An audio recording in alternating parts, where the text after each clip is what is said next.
Okay, welcome to the first congregation of Poetries and Liquids. I'm on page 18 in the hymnal. Off-campus cafe, 9 a.m. And this is a coffee poem simply because that's what the woman was drinking. It could have been anything. Caroline sits at a corner table, muffin crumbs and coffee among her papers. Last night she traded her virginity for something she thinks important.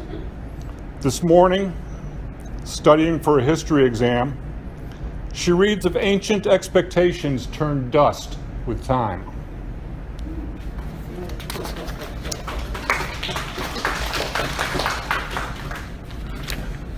Okay, June and July have been poetry months for me. I've been doing a 30-30 for some people down in Louisville and a 31 poems in 31 days for some people on the West Coast.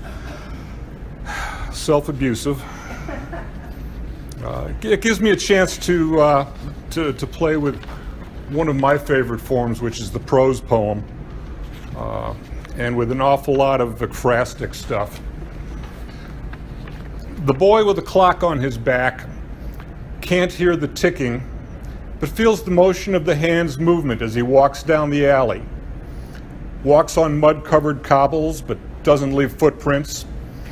Nothing to say he's been here until he steps into the puddle that's been waiting for him, where he leaves short-lived ripples and waves on the water, making the sky and walls reflected on the surface shimmer as though they were on fire for one brief moment.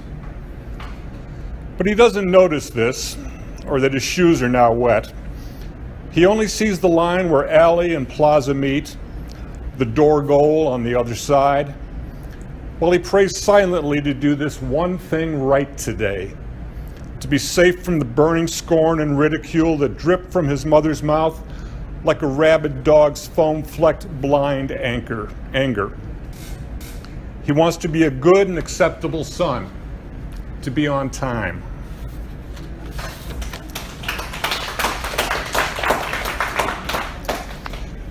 She sits as erect as a young girl called to the principal's office, but the back of her head rests just that small bit lower on the chair's back than in earlier days. In those days, she wore her dresses tighter, proud of her good looks. Or perhaps her body was fuller before aging.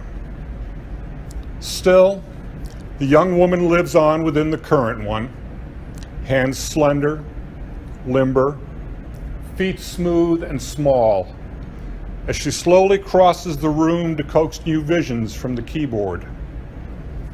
If her soul were to ascend this moment, it would contain all her selves, unapologetic, unashamed of the changes that make no difference.